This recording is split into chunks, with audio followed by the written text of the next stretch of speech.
Welcome to the American Nightmare Podcast, episode 39, recorded June 17th, 2021.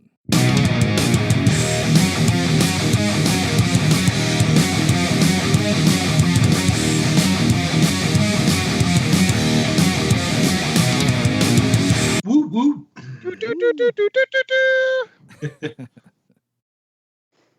All right. Let's get started with some news right away. Rob Zombie and Eddie Munster took a ride in the Munster Koach. Nice. They posted a bunch of video and photos up on Rob Zombie's Instagram. That'd be Butch Patrick. Yep, Butch Patrick. They've got the original restored Munster Koach. Awesome. Sweet. And it sounds amazing. He's got some video of him ripping up the driveway with the loud-ass engine on that thing. Looked absolutely awesome. Bunch of photos of Rob Zombie, Butch Patrick, and their drive that they took with the Munster Koach. There's a lot of hype going around with the Munsters reboot happening, even to the point where Rob Zombie has now tried to source from the internet who they would character they would like to appear in the Munsters, and they give a list of some classic characters to choose from. So that looks interesting. That's what his song Dragula was based on, right? Yeah. The The Munster Munster Koach. Yep. It's funny though because there is Dragula, which is Grandpa's coach, which was a coffin on wheels. That was a coffin, right? Yeah. Right. That was Dragula, but in the video he showed It's the Koach. the Munster Koach. Yeah. Yeah.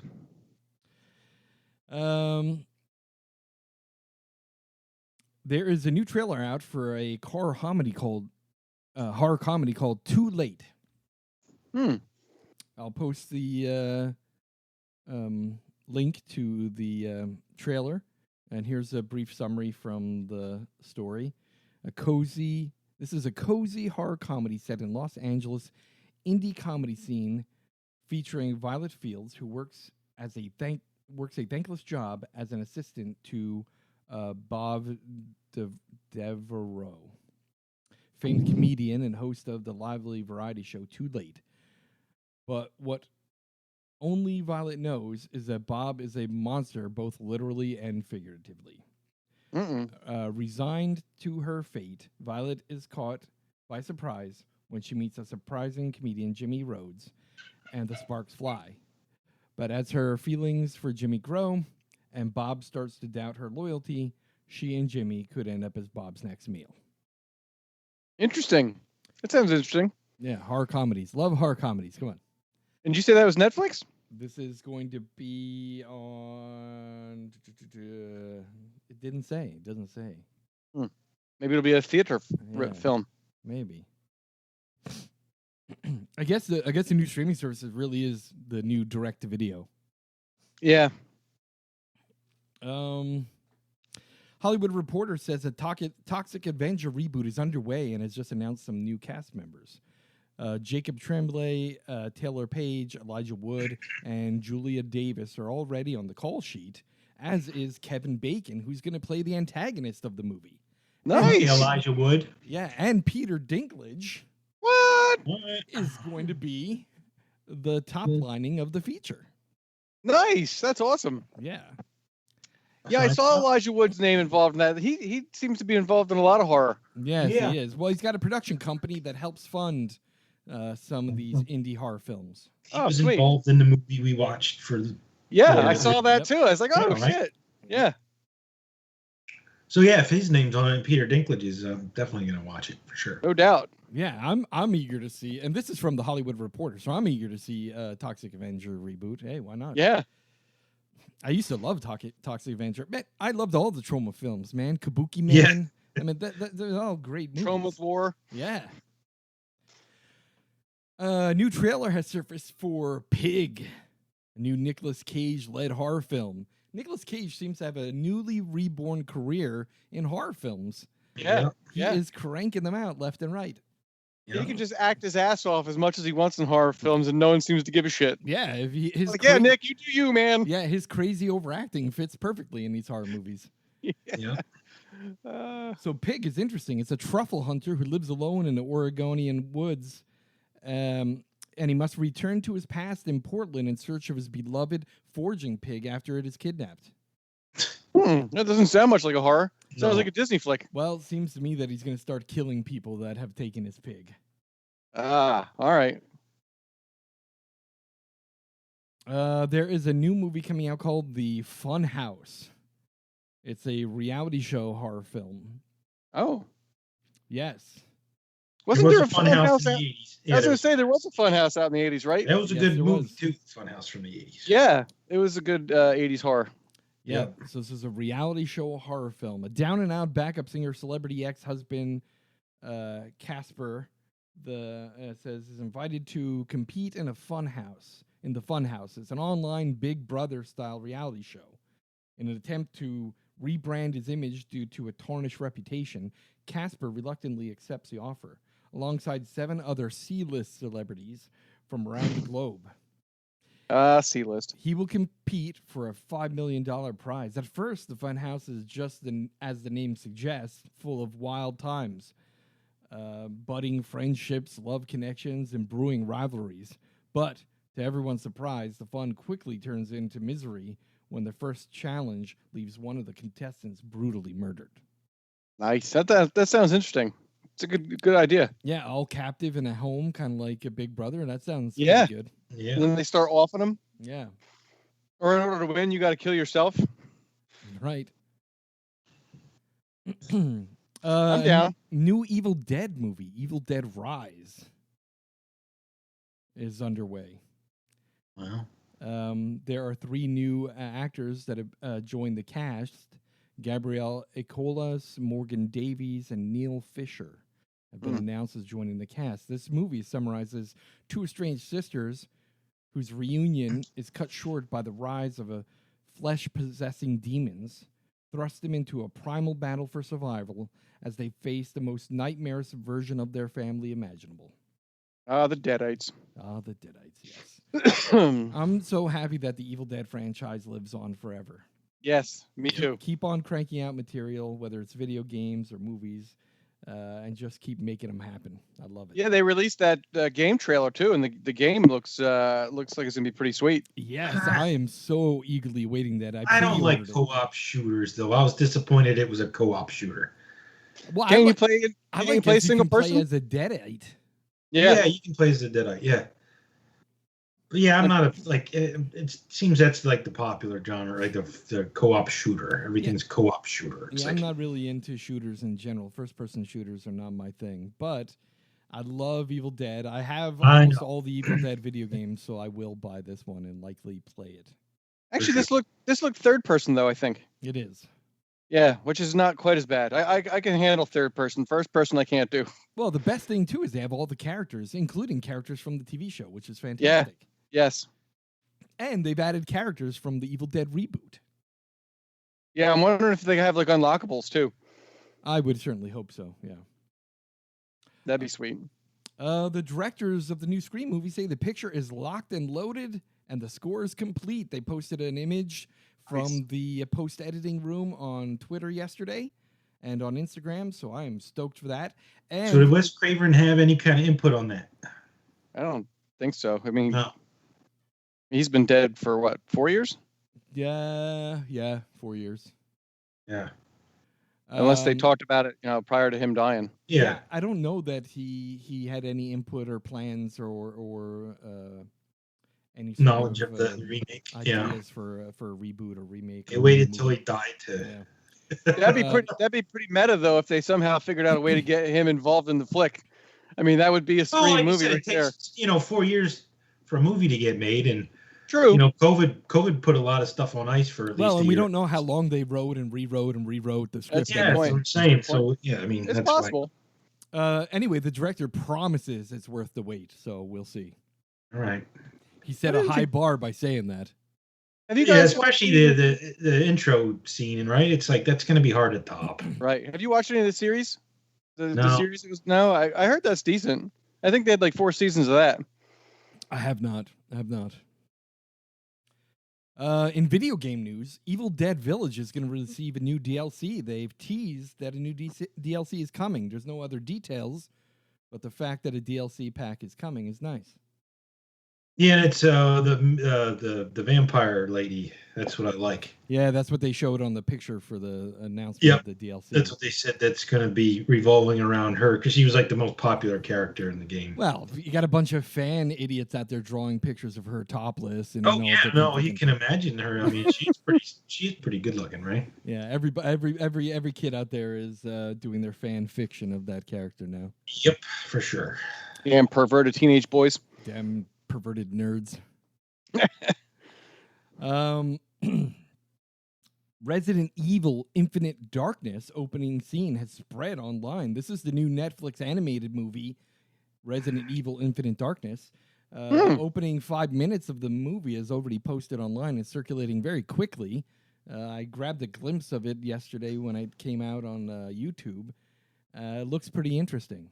What's the release? Do they have a release date on that? I did not see a release date for that yet. No. I'm unfamiliar with this. One of the things, the Evil Dead animated series has always been pretty good. All those movies, I like them better than the live action movies. Just because there's only so many things you can do in live action. And that last live action movie, what was it called? What was the last Evil Dead live action? It was the one where they were inside the building and they tried to do a cut for cut scene of what the scene that played out in the animated version, and they actually did a pretty decent job. It wasn't horrible, but I didn't know they had Resident Evil, like any animated series at all. Oh yeah. The origin of all of those live action movies is not just the video game, but also the anime. I did not know that. Yeah.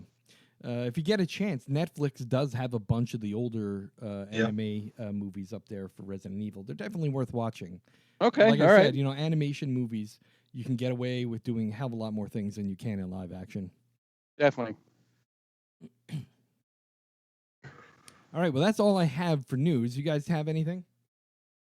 No, I got nothing this time. I watched a couple movies since the last time we spoke, but I got no news. I will say let's have a brief conversation about what have we been watching. Let me start by saying I watched the Pool Party Massacre, which I shared with you guys through text. Yes, that was nice. I liked it. One of those things about Tubi, I kind of like Tubi because if you go on Tubi and look at horror films, there's quite a bit up there, and there's A-grade movies too, not just absolutely. And all you have to do is tolerate a couple commercials, and you get a free movie out of it. It's like two 30-second. It's pretty quick. Yeah, so I was digging through there. I found a couple classic horror films up there, and then I'm flipping through looking at newer stuff, and I see this Pool Party Massacre, and like the title looked like it had to be like an 80s type flick or something. Yeah, definitely. And I'm like, dude, I want to watch this. So I watched it. Yeah, I would say they have The Conjuring and stuff like that up there. And that's why I never pulled the trigger on Shudder, because I was like a Tubi fanatic when it came out, and I could find lots of good stuff on Tubi to watch. Yeah, so I watched Pool Party Massacre, and let me just say, it was awesome. It was funny. Listen, it was really bad acting. It was really some bad. of the worst acting I've ever seen. It was downright corny. Some of the dialogue. I was like, what the fuck? Whoever wrote this really was not a great writer either. It definitely had an 80s like straight to videotape kind of like vibe to it. Like that's how I felt about it. Like. Remember when in the 80s when we went into those VHS rental stores, the only thing you had was the box art to tell you what the fuck was going on. And most of those synopsis on the back. Right, and most of those movies you never heard anything about them, and the artwork on the cover didn't even reflect anything remotely in the movie. But that's how I kind of felt about this. And it had that kind of 80s looking theme on the title, and then I watched it. I'm like, it was good because it was a comedy horror, so it was funny. There was a lot of really messed up kill scenes in it. There was definitely some good kill scenes in it. There were tons of boobies in it. There was at least 4 pair of boobies in that thing. And all the girls were really attractive. They were horrible actresses, but they were very attractive, which I'm pretty sure is why they were hired. The brother was creepy as shit. The one jerk off guy at the pool he was hilarious. That guy was hilarious. He was the best part of the movie. He was funny as hell. But it was. You know who he reminded me of? The guy who played the private detective in the one we watched, the one I picked with the porno set. The porno set one. What the hell was the name of that? Deep Murder. Yeah, Deep Murder. That's right. That guy reminded me of the guy who was the detective from that. Like, just like super corny but funny. Like it was a good movie. The shit his dialogue was fucked up though. It's like the shit that he said was fucked up. It was a fucked up movie, but and the end was surprising because I did not anticipate what actually came out of the end. Hold on a second, even when you find out, you know, the killer is like the like his rationale and stuff was funny. Like he just decided, I really am good at killing people. He's like, I'm good at it. Yeah, I'm gonna keep doing it. I'm great at this. I'm gonna keep doing it. That was awesome. And then he found his. Yeah, it was a great movie. Let me just say, if anyone out there, download the Tubi app. You know, put it on your mobile device, put it on your game station, put it on your Apple TV. Great movies on there, and check out this Pool Party Massacre because it was very good, very funny. Amazon Prime also has it for 99 cents. Oh, really? Yep. I would pay 99 cents for that movie. That's what I did. Tubi also has a good cult classic section as well. Nice. Yeah. Yep. Well, that's what I was flipping through when I was like looking for a nice classic horror movie. Yeah. And then I saw the advertisement for Pool Party Massacre, and I was like, all right, I'm gonna check it out. R.L. Stine has some shows coming on Netflix as well, and they got a rated R rating. Oh, I saw that. Yeah, I heard that. Yeah. So that's some interest. Like it's called Fear Street. Yeah, so that's in July, I think. Like a 3-parter or something like that. Yep. So that's, I think I'll take a look at that, especially with the rated R. No doubt. I never really. I mean, he was children's stuff, but R.L. Stine never really. I was like, yeah. Right. Yeah, the Goosebumps stuff used to freak my kids out when they were little. Yeah. And stuff. Gotta get them started on something. No, actually, even that freaking what was on a Nickelodeon? What was the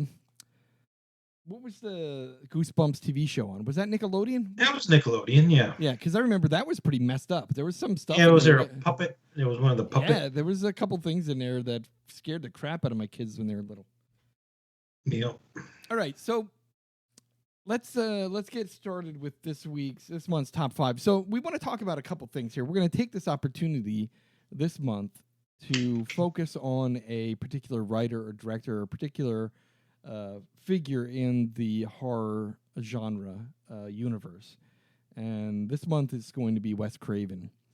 So we're going to talk about our favorite Wes Craven films, and that has to do with movies that he wrote, movies that he directed, movies that he produced, because he did have a production company, so he did do a lot of production. He did do a lot of writing for movies that he did not direct, and he also cameoed in a few, too. Cameoed in a few, yep. And he also directed movies that were written by other people. So we want to focus this month on Wes Craven. So our top 5 will focus around that. I think this month it's Saddle Craig Chris, so I will go first. Let me start off with my number 5 Wes Craven film. This is written and directed by Wes Craven. Shocker. Yeah. It's a good one. Yeah.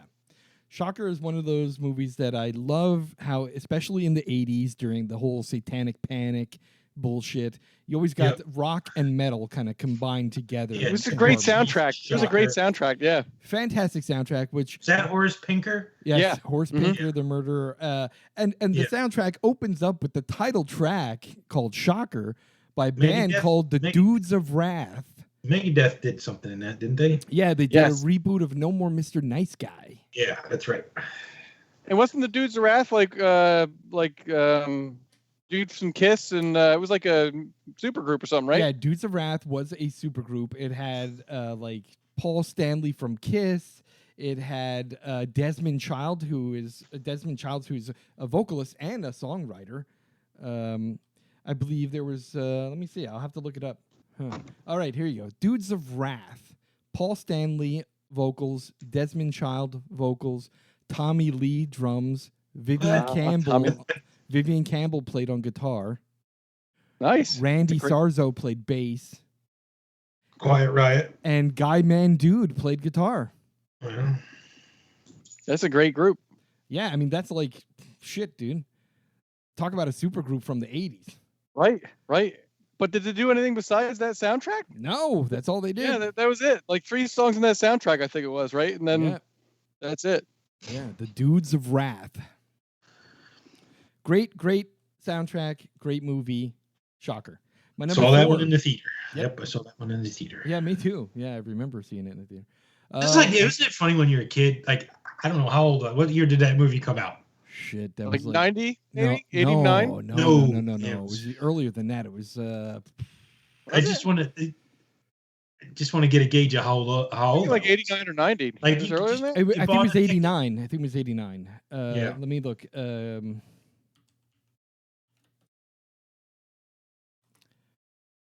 Yeah, 89. Summer of 89. I was 17. Yeah. Yeah. Fuck yeah. That was such a great movie. I loved it. I have such fond memories of it. Like, I saw it in the theaters with my friends, and then that following summer, I rented it on VHS and watched it with a bunch of my other friends. And I think if I remember, they wanted to make Horace Pinker like another kind of like Michael Myers, the or goal like was to try and do that, but I guess because it didn't do so well, like not as well as they were expecting, so the studio just decided to forget it. And didn't the dude that played Horace Pinker, wasn't he in like what was that law firm TV show that was on back then that had? Oh, I don't know. He played like a straight dude in a regular like TV show, and then he became like that grisly horror, satanic worshipping horror killer. Yeah, psychotic Satan worshiper. Yeah, bit the cops. What he bite the cop's ear off when he was like trying to hear if he was breathing. That was a great movie. Yeah. My number 4, which was written and directed by Wes Craven, The Last House on the Left. Nice. Yep. Fucking fantastic movie.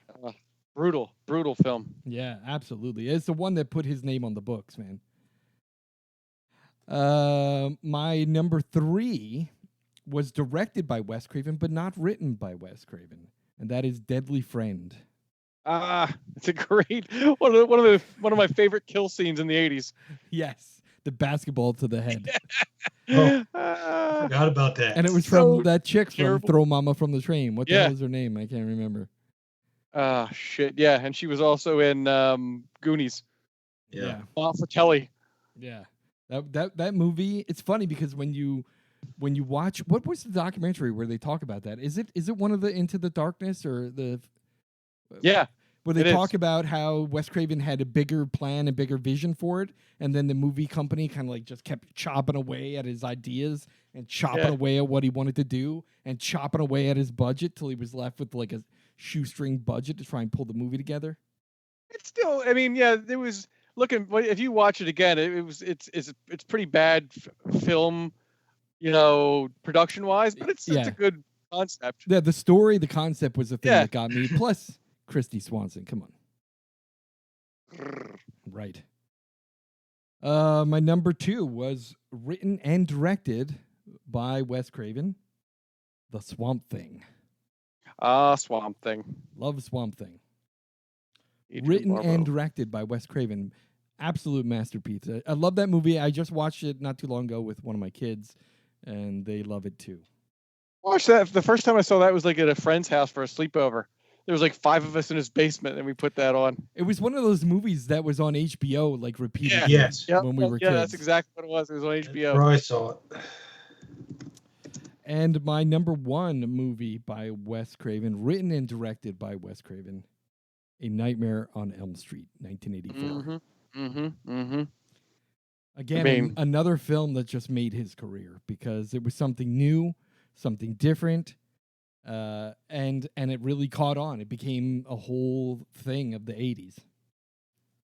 And I got a couple honorable mentions, of course, because he has such a vast array of work that he was involved in over the years. So there's a couple that I wanted to mention that I really loved, but couldn't fit him on this top 5. And that is a movie written and directed by Wes Craven, The Hills Have Eyes. Yeah, good one. Good one. Written and directed by Wes Craven. Scream, the original. And a movie that he directed but did not write, which I really almost made this my number 5, The Serpent and the Rainbow. Yeah. Oh yeah, that was a creepy one. That was different. Yeah, that was it was very different. And I just remember, like, as a kid watching it on HBO and going, "Wow, this movie is crazy." Especially the scene that got me was when they blew that dust into the dude's face, and he went into like a zombie state. They thought he was dead, and they fucking buried him. Yeah, and he woke up. Yeah, but the thing is, like, he could hear and he could see, but he couldn't move. To me, that's fucking terrifying. Shit. Yeah, it is. Yeah.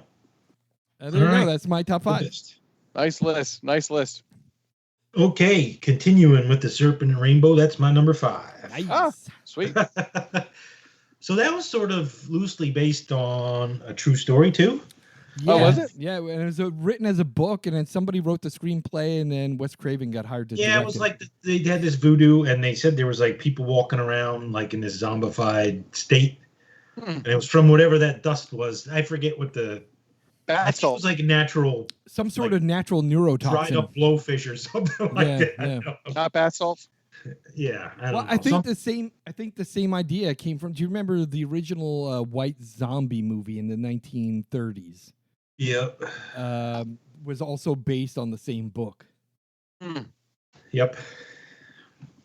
But yeah, that was a cool flick. Like I said, like Sal said, it's like you can hear, and see, but you can't move, and people think you're dead, and it's just that's kind of scary. Crazy concept. And number 4 is The Hills Have Eyes. Love that movie. The original. Obviously. The remake wasn't terrible. No, it wasn't. He did a good job. I mean, that's not. I mean, he didn't do the remake, but no, remake they did a nice job. Yeah, they did a nice job with it. Number 3, I had Scream. Nice. That was I was surprised about that movie. Like I didn't go into that with like high expectations, and I was really surprised. It really reinvented the slasher genre. Yeah, it did, for sure. It did. Yeah. Absolutely. Yeah, the slasher movies have gotten kind of predictable and stale. Yeah. It was like, okay, the same old thing, and this, you're right, this kind of reset the whole thing. Yeah. Yep. Number 2, I went with The Last House on the Left. Nice. Fucking terrifying movie. Yeah, exactly. And number 1, same as Sal, Nightmare on Elm Street. Woohoo! It's a classic, right? Like, how do you not? Did you get I didn't go to sleep that night I watched that. I didn't want to. No. I didn't want to. No. Oh yeah, it was. I was over at my neighbor's house. Terrifying. Like they rented it from the video store, and I went over to my neighbor's house. I didn't want to walk home from my neighbor's house to my house. Yeah. No, that's how. And a lot of movies didn't do that to me. You know what I mean? And I was like, that movie just. I watched it in the daytime, and then 7 hours later, I was like, "Oh shit, man, it's dark out now." Like I don't. Yep. Yeah. No, I remember very clearly because I did not go to the theater to watch it. I watched it the following summer, so it was the summer of 1985. I went down to my cousin's house, who lived a block away from me when I lived in Whitesport, Pennsylvania. And it was me, her, and 5 of our friends. We closed all the blinds and then watched this movie. And it was fucking terrifying. And then I remember, like, open the blinds. Yeah. There was a couple times it was just like, open the blinds. I need to see light. This shit is not fun. Yeah, and you watch it now, and like I said, I totally forget how terrified I was. Yeah. Yeah. Like the first time I saw that movie, and then you reflect back, and I'm like, that was really. We got a butterfly bush that when it's windy out sometimes scrapes against the window outside. Oh, it makes at nighttime, like it's up in the kitchen and I'm downstairs and I hear it going, and I'm like, oh, Jesus. Freddy's it's like PTSD. Yeah. Damn. So that's my list. No honorable mentions? No. Okay. All right. So here's my top 5. Number 5, The Hills Have Eyes. It was that was one of those ones, and I think one of the reasons I like the remake, but you can't top the original is just because the way it was shot, that 70s kind of, right? Yeah. It just was more brutal. It seemed more realistic. Yeah. Same with the Texas Chainsaw. It had that, that gritty looking film. You know what I mean? It was like, yeah, definitely. Number 4 now. Here's one that hasn't popped up yet, and I maybe you guys didn't like the movie. I don't know. Red Eye. No, Red Eye was good. Yeah. I thought it was great. Like, I like Cillian Murphy. What's her name? The girl in it, Rachel McAdams, is very attractive and a great actress. And yeah, it's a horror movie on a plane, but I got pretty creeped out like watching it. Like, I was impressed. Well, how well you were able to shoot a horror movie just on a plane. Well, and they included some people on the ground too, but I really enjoyed that movie. It was great. Yeah. Number 3, Last House on the Left. Mm-hmm. Yeah. Number 2, I had Scream.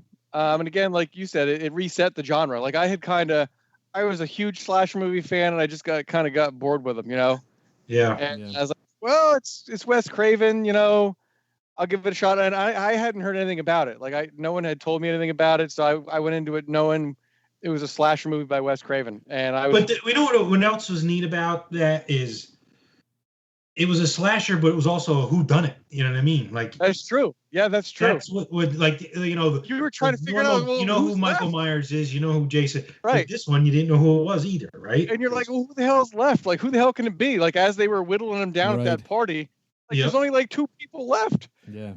And then you find out there's 2 of them, which was like, whoa, what the hell? Right. Yeah. That was. Well, not only that, the first kill, the first girl. Yeah. Well, that grabbed your attention, right? Yeah.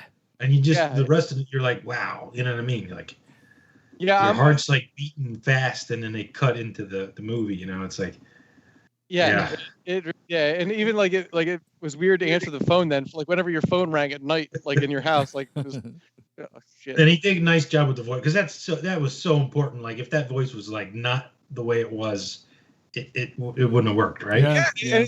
Took what is basically like a $10 dollar store costume and made it like an iconic like horror mask now. Like, people see that and know what it is. Remember how that was a huge popular Halloween costume when that movie came out too. And it's funny because that was a costume mask that the director that he just picked up at a costume store. Like, hey, this will work. Yeah, like Papa Ghoul, I think, or something like that. It was called. I think that was the name of it, like Papa Ghoul. I think I dressed up like that. Maybe like the following year, I wore that costume. I think the mask might still be in my attic. Nice. And my number 1, Nightmare on Elm Street. Of course. Yeah. I mean, how can it not be? Again, I think that just came out at such a impressionable time in our lives. It all made like this nostalgic imprint on us. Yeah, and I had been watching horror movies, up until that point. But yeah, that one I think was probably the first one that like I was just like, whoa. Yeah. Jesus, this is really horrific.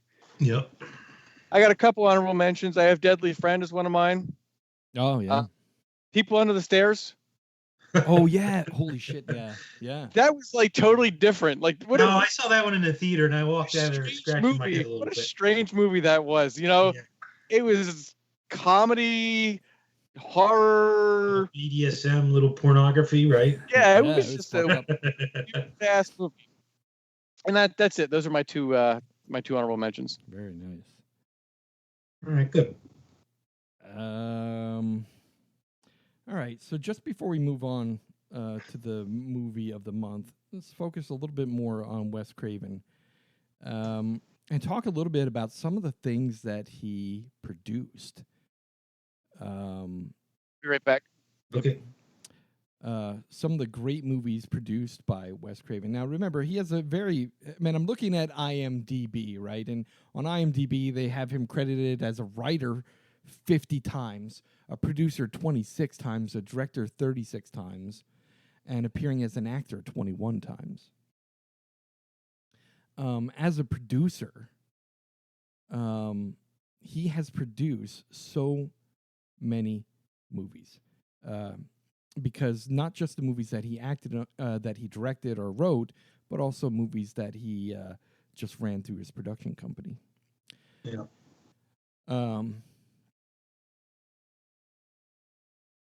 And I think about things like Vampire in Brooklyn, right? Vampire in Brooklyn, he directed that one. That was the Eddie Murphy film. Yep. Eddie Murphy, Angela Bassett. I don't know if you remember that one. Very good. Sure. I saw that one in the movie theater. Yep. Also, he directed My Soul to Take. Do you remember that movie? Yes. Very good movie. Again, like he does some great stuff. He has a lot of great movies, and I wish, I think that we should all be glad to have had Wes Craven on this planet with us to give us some of this great stuff that he has created. Pretty just absolutely, amazing. Absolutely. Red Eye, Curse, Scream 1, 2, 3, and 4, Vampire in Brooklyn, A New Nightmare. Do you remember that one? That one was a crazy twist. It was kind of like Nightmare a precursor to Scream. Yeah. You know, it was meta before Scream came out. You know, it delved into the horror movie. Some of the stuff he just produced, Sal. Anything like. So as a producer, he's produced Carnival of Souls, Wishmaster. I forgot Wishmaster. Yeah. Now, Wishmaster, for that movie, he did not direct it and he did not write it, but he ran it through his production company. Yeah. Hollyweird, which is a TV movie that he was executive producer on. He was also the executive producer for the movie Dracula 2000. Again, he didn't write or direct that one, but he was the producer on it. Again, ran it through his production company. Dracula 2000, that one had a good soundtrack. Yeah, a great soundtrack, and the movie wasn't that bad either. It wasn't horrible, it wasn't great, but you know. Yeah, it was decent. Again, remember the movie The Breed 2006? Yep. Ran again through his production company. He did not write it, did not direct it, but it did go through his production company. Again, you know, I guess there's like a handful. If I'm looking through the list here, you know, things like My Soul to Take, he did write and direct and produce that one. It was okay. Yeah. It wasn't great, didn't suck. It was just okay. Yeah. Scream 4, directed by Wes Craven, but written by somebody else, also produced by Wes Craven. Yeah, so, I mean, he's got quite the crazy career. Produced 26 movies, directed 36 movies, and wrote 50 writing credits on 50 different movies. It's crazy. Yeah. Man had talent. Yeah. In fact, this will catch you a little bit there. So the Freddy's Dead, The Final Nightmare, the soundtrack on that had a Goo Goo Dolls I'm Awake Now song. In return for being on the soundtrack, Wes Craven wrote and directed the music video for the Goo Goo Dolls I'm Awake Now. Yeah. Shocker, great movie. Nightmare on Elm Street 1, 2, 3, 4, and 5. Swamp Thing, Deadly Blessing, The Hills Have Eyes, Last House on the Left. I mean, this guy's had a career that was just all the movies, all the horror movies of the 80s and early 2000s that I love were touched in some way by Wes Craven. Yeah. Including, you know, he wrote the screenplay for the movie Pulse, which he didn't direct, he didn't produce, but he wrote the screenplay for it. So, yeah, I mean, think about that. That went all the way back to the 70s too, right? Yeah. Yep. Last House on the Left. Yeah, Last on the Left, 1972. Yep. And then immediately followed up by 1977's The Hills Have Eyes. I mean, the guy wrote some crazy stuff, awesome stuff. Yeah. So anyone that hasn't watched all these Wes Craven films, I'd suggest you go out there and check them out. Wes Craven was a master of horror in many ways. Even given, like, you look at some of the things that went on in his life, he had a crazy divorce that was absolutely horrific, which, by the way, I think that's part of the reason why Deadly Friend worked out so horribly too, is that he was in the depth of his divorce during the filming of that, which I'm sure had to be a fucking nightmare. Yeah, probably. All right, so let's move on to this month's movie. This month's movie I picked, and it has my all-time favorite horror movie actor now, the wonderful and talented Nicolas Cage. Nicolas Cage, the wonderful, talented, overacting Nicolas Cage. But I will say that Rotten Tomatoes gives Mandy a 90%.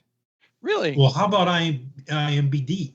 7.8, I believe it is, and that's really high. Yeah.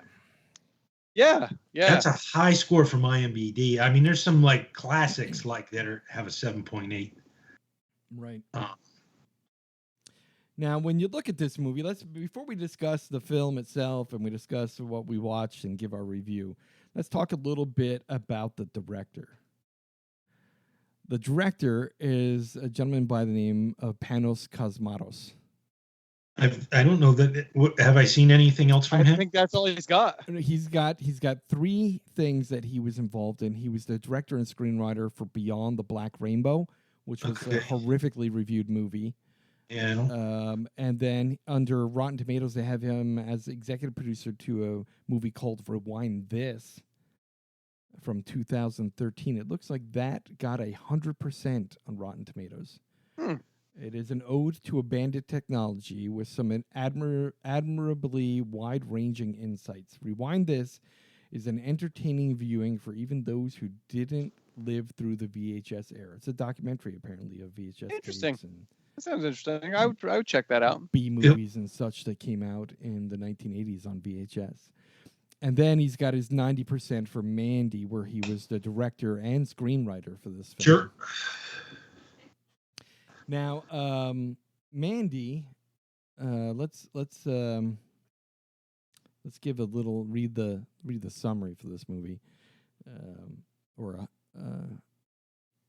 in the Pacific Northwest in 1983, outsiders Red Miller and Mandy Bloom lead a loving and peaceful existence.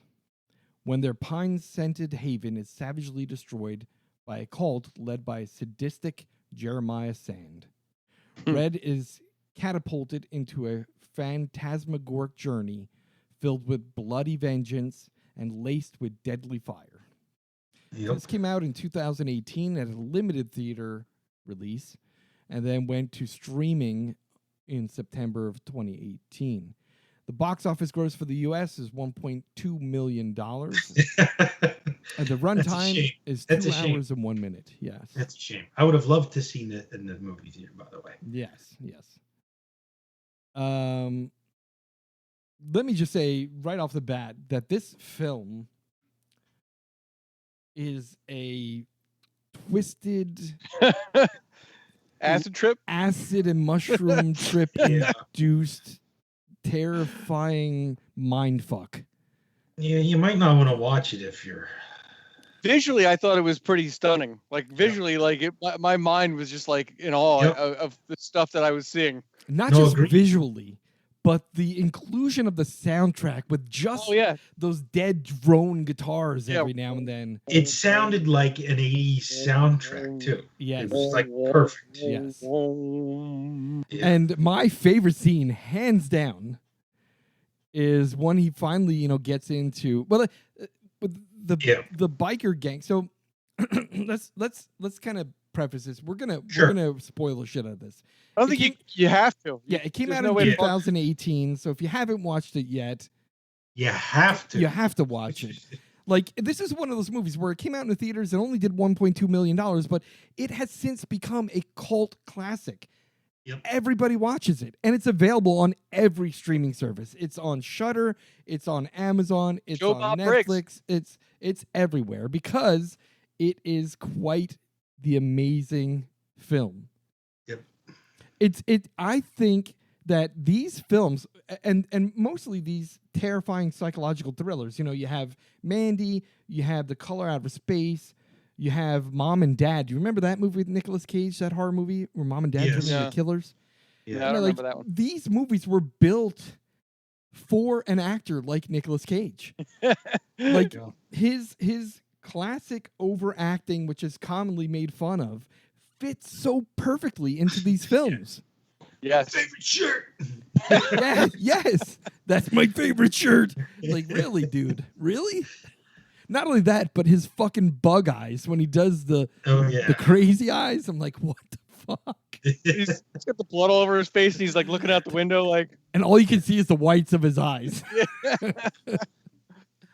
All right, so we'll get that out of the way. We're going to spoil the crap out of this. So the film starts off very light. Pretty slow. Yeah, it's very light. It's he's working. It looks like he must be a lumberjack of some sort, working in forestry. He has to take a helicopter home because they're up in the woods there, whatever. And he lives in the Pacific Northwest in the woods in a nice cabin. Beautiful cabin. Oh, right? The best part of the cabin is the bedroom. How the walls are all glass. Yeah. So you can see out into the woods, which of it's course like you're sleeping outside, but you're not. Yeah, it's really cool. Yeah, to me, I was like, that's awesome. Of course, until someone attacks your fucking home, but yeah.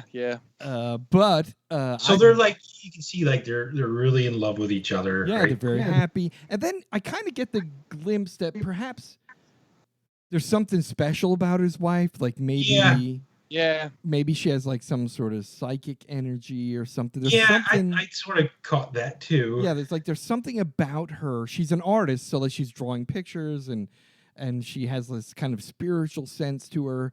But it seems like when she was taking that walk on the road and the cultists kind of drove by her, that there was some sort of connection between her. Like sensed an aura about her. Yeah. But the leader of the cult was like attracted to her for some reason. Go get her. Because really, if you look at the actress that plays that character, Mandy, she's not a bad-looking woman, but she did not look good in this film. Like, she had that big scar on her face. She had a scar. She was very... her hair didn't look washed. Right, her hair didn't look washed, and she was very thin, like almost emaciatingly so. Yeah. Like she hasn't eaten. I thought that, like, when she was telling the story about her childhood, I sort of felt maybe she was abused or something. Yeah. Because her dad with the bird, that story, I was like, she probably didn't have a good life at home. So you definitely feel there's something unique about her that they don't kind of come out and say, but you kind of get the sense that there's something about her that, number one, makes her connect with the leader of the cult, and number two, perhaps makes her an easier target for abduction in the terms of that cult, right? Especially when she talks a little bit about how her father, she describes him with the bag of sparrow babies and then beating them so hard to kill them that she says they beat them into the ground, like almost making a grave for them as he kills them. Yeah. So that the movie starts out with getting to know at least and understand this couple has some unique connection. They're in love. They think of their home as like paradise. They want it to be in the woods, away from people, alone with nature, and that's what they were living. That's the life they were living. At some point, they show that she goes for a walk. Of course, with the red lighting, that kind of red background. Yeah. It reminds me a lot of a Rob Zombie movie. The way they kind of touch on each of the cult members. You see each of their faces in the van one at a time. It's almost like a Tarantino-esque kind of Rob Zombie-esque kind of. There's a lot of direction that goes on in that makes you feel like, okay, this guy's ranks up with the rest of those other directors because he's using the same kind of and they did a really nice job casting everybody too. The casting was good too. And then you find this cult. They kind of introduce you to the cult. You realize that leader is fucking out of his mind, and then he's basically really good acting by him. Oh yeah, man! Like he was out there. Like he was. Yep. And then he's like, I want that woman on the side of the road. I want that woman. Find that woman. And one of his cult followers is like, yeah, consider it done. And then that's when he whips out this like whistle thing. And he calls the crackheads. It reminded me like the Cenobites. They reminded me like the dudes That's from exactly like Hellraiser. what I was gonna say. This is like a twisted LSD version of the Cenobites, right? Yeah, right. Like basically, and the story they give is like, there was this biker gang. What were they called? Like the Hells something or another. Black Skulls. No, the Black Skulls. That's right. Yeah. And there's this LSD guy. He's making LSD. Chemist. And he has them do the running of the LSD, and he made them a special batch just for them. Their brain as soon as they took it. Yeah, like once they took it, that was it. They were never the same again. And they were almost like the Cenobites. They were like dressed in leather, but they were gross. Like they were breathed like they had like saliva like all dripping down their throats, and like it was just they were gross. It was really they really fucked up. And at the one scene, my favorite scene is when Nicolas Cage, once he gets captured by them and he finds that jar of that pasty LSD and he just dips his finger in it. Just a little taste. Touches his tongue and it's like, bam, and he's on an LSD trip and you see his pupils completely dilated and he just like stares and you can see like the madness in his face. Yeah. I was like, that scene was like my favorite scene in the whole friggin' movie.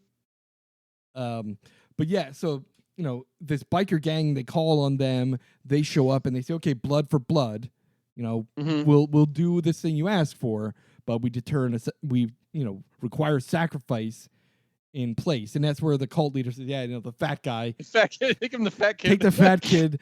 And then they're like making jokes about how fat he is. He couldn't get out of his own fucking way, blah, blah, blah. He can't even see how fat he is down off the edge of his nose, blah, blah, blah. And it's like, all right. So when they go and the biker gang goes and steals Mandy, they knock Nicolas Cage out, they take Mandy, and then you see the fat guy get drug away by the biker gang. Yeah, as the sacrifice. Just that part of the movie was very good. But then I think the next part was the part that really tripped me out was when they get her all high and then sting her with that creepy ass wasp or whatever the hell it was. Yeah, man. The cherry on top. Yeah. Well, and the thing is, to really fuck her up, they put a drop of LSD in her eye. Yeah. Which is the fastest way to absorb it into your brain, man. And you can just see your eyes go whoop. Yep. Yep. Immediately dilate. And then they sting her in the neck with this poisonous wasp that apparently is another hallucinogen on top of it. That thing was gross looking too. She grabbed it out of a jar or something. It was all dripping and. Yep. But then he goes off in that speech about why he's the chosen one, and while women should be happy to have sex with him because he has touched God or whatever. Yeah. And then she laughs in his fucking face. At this song, so hard. She's like, "You wrote this song about yourself?" Yeah. And he thinks he's all impressed by it. So that was one of my other favorite scenes. Is when her face and his face are sort of. Oh yeah, that was crazy. Melting into each other. That's crazy. Wild, that was At first, I was like, "Wait a minute, what's happening?" I was like, "Wait, is that her now?" Oh yeah, shit, that's crazy. Not was only really that, cool. Not only that, they were all tripping on acid. Yeah, and they were you had that scene was just amazing. And then he starts freaking out. He's like, "Don't fucking look at me. Don't fucking look at me." He's yelling at everybody. And she's laughing her fucking ass off at him. Yep. Don't you fucking look at me. We got some gratuitous dick in that scene, too. Oh, yeah, of course. Always fucking dick in a movie like that. You think he had some extra skin on that sucker, too. Yeah, so that scene was just fucking great. And then, obviously, he is so fucking pissed off at that he has to kill her. Yeah, Jesus. And then you find, Nicolas Cage bound up outside. And they drag her out, her body wrapped up in a bag, and they just burn her. Awful. Yeah. As she's writhing, as the bag is hanging upside down, Yeah, it's just fucked up.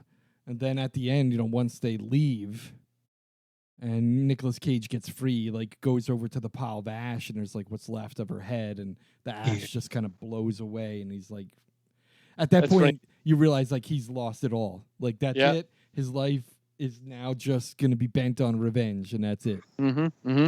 So he goes after the Cenobites first. Well, first he goes to his buddy to get that's right. I his forgot about crossbow weapon that he's been having his friend hold on to for him. That guy's been in a bunch of stuff. I recognize that. Didn't he have a name for it? He had a name for the crossbow. I forget. Yeah, I couldn't remember the name, though. And he goes, "What you going to do with it?" He goes, "Hunt." Yeah. Going hunting. Yeah. Yeah. And then that's when that guy fills him in on these Black Skulls, this biker gang, and how evil they are. And then the crazy thing is he makes this mold of an axe weapon. Yeah, I was like, where did that come from? Where did he become a blacksmith? Yeah. That was my only head scratcher. That movie. I was like, oh shit! It was a pretty sweet looking weapon. Oh yeah, and he uses it quite vigorously a couple times. He sure does. But yeah, that's what I was wondering too. He's a blacksmith. What? Yeah. He was a lumberjack, so maybe he's used to making his own tools. I don't know. Maybe. But he melted down a bunch of axe heads. Looks like aluminum, maybe, and then he creates this axe out of it that's pretty wicked looking. Yeah. But then this cult is called the Children of the New Dawn. Yep. So he first goes and he's like, all right, I'm going to find the biker guys, right? Mm-hmm. So he hangs out in the woods on the road that they pass through, and then he just kind of shoots one with the bow and arrow, and then he hits the guy with a truck because the guy's still alive. So hits him with the truck flips over, he gets into an accident, and apparently the bikers... That's kind of funny too, though. Like, yeah, like how do you get like paranormal? Like he hits this dude and it's like boom! It's like he hit a wall, you know? Yeah, I was thinking the same thing. Like, that's a big-ass dude or something. I don't know. That's why I'm saying there's some paranormal element to this that's not explicitly given to you. But like I said, the connection or the feels you get from Mandy when they introduce her, so you know there's something about her. And then this cult that's, to me, is like the Cenobites, this biker team. They're like Hell's Angels, like, that are... You know, they overdosed on LSD and lost their minds, and now they're immortal or some shit, you know? Yeah. Because that guy that he killed, he had this armor on that was full of, like, bolts and shit going through his arms and stuff. Yeah. So I was thinking there must be something about him, but when he hit him, you would think you just hit the guy and kill him, but instead the whole fucking truck flipped over. Meanwhile... He gets caught. Yeah, he gets caught, and they take him back to somebody's house. It's clear that it's not their house. Because when he gets free, he walks around and there's a bedroom with a man and a woman that are both dead in it. Oh, yeah. I forgot about that. So I think that's somebody's house that they hijacked, that they killed somebody there and then just took it over. And then there's one of the biker dudes with like a mountain of cocaine in front of him. Oh, yeah. And he's just like sniffing the cocaine like mad, watching porn. Yeah. And he's got this big knife strap on. I don't know if you noticed that, but when he gets up, it's like a big knife dick, and then he falls in, and the dick, like, he gets stuck into the ground with the knife dick. and then Nicolas Cage does a big line of coke. Yeah, he takes a piece of broken glass, and he just sniffs up a mountain of coke in his face. And then that's when he goes out to the kitchen. He finds his bow and arrow in the cabinet. He finds his axe. He pulls something else out of the sink. It looks like maybe a spiked ball or something. He pulls some things out of the sink, and then that's when he finds the jar of the LSD paste. Yeah. And he just does a hit of that, and they do this like acid flash fucking thing when he does it, and his eyes, pupils dilate. Great scene. And then he goes out and he does some more killing. Then he finds the chemist, Richard Brake. Now that's the thing. When I first watched this movie 2 years ago, and I was like, oh, shit, man, it's fucking Richard Brake. That's awesome. And the best part of that scene is, like, they show nothing. He doesn't say a word, but they have, like, a psychic conversation. Yeah. Because Richard Brake is answering questions that the guy is, like, he's not saying anything. He's just like, oh, man, they did you wrong, man. They did you wrong. And he's like, oh, there's a cage with the tiger in it. And what was the tiger's name? Lily, I think. Lily, that's right, Lily. Yeah. And he goes, oh, Lily's calm. That's a good thing. I can tell that's a good thing. And he's like, you're right, man. You're right. And he hits a button and lets the tiger go, and the tiger leaves. Bye, Lily. Yeah. And then he's like talking to the guy. There's like a psychic conversation, the whole thing there. And then you see Lily running like out like through the woods. Yeah. And he just says like north. Yeah. So I guess Lily found out where they went and told him, and then he told him where to go find everybody else. Yeah. So it's like this whole like psychic connection. Yeah. And when they left there, I wasn't sure. Did he kill the LSD I don't think guy? so. I don't think so. I don't think he did.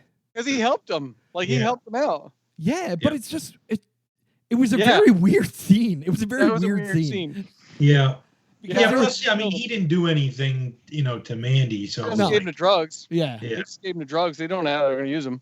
Yeah. Yeah, and the thing is, he goes, boy, those boys did you wrong. He goes, those boys did you wrong. Yeah.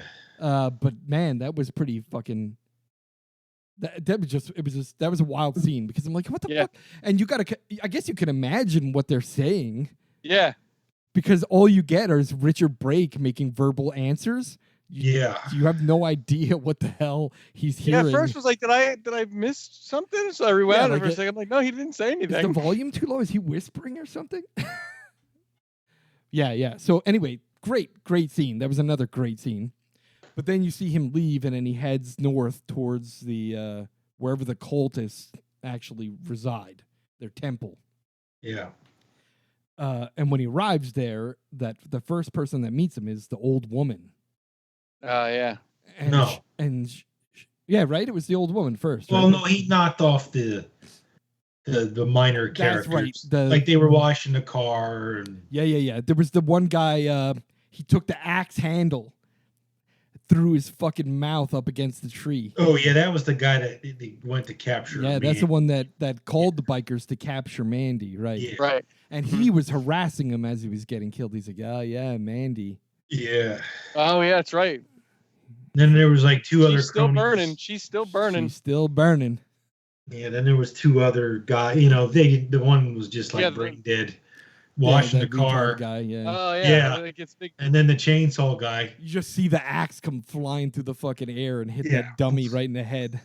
Yeah. The chainsaw battle was pretty fun. Yeah, that was pretty good too. And the death scene too when that he was falls a good kill. on it. Giant chainsaw. Sure. Yeah, when he falls on the chainsaw and just and you see blood. That was sweet. That was pretty good.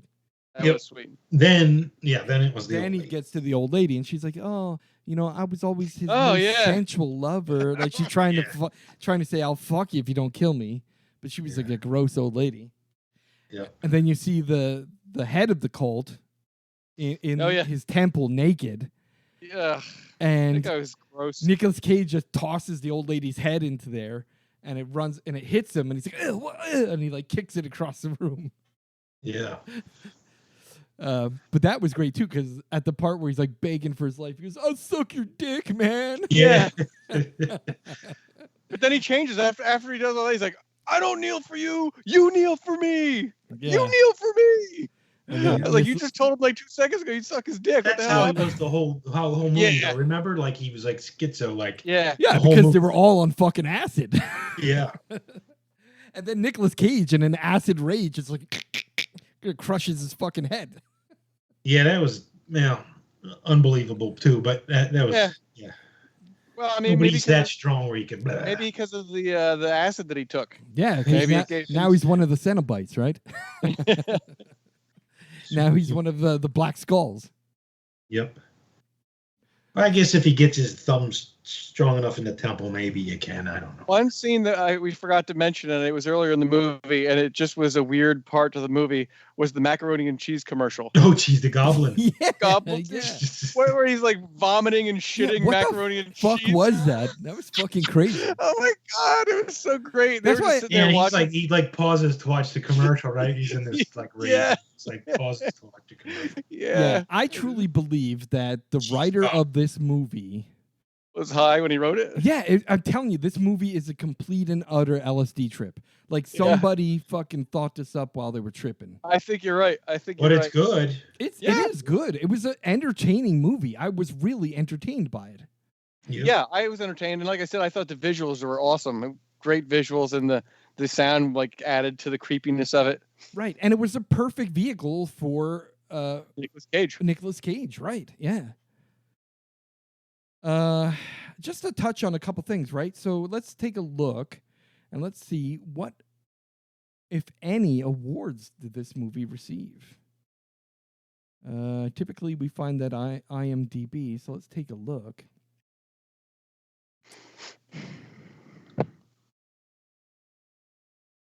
Yeah, so it has a Metacritic score of 81, which is pretty good.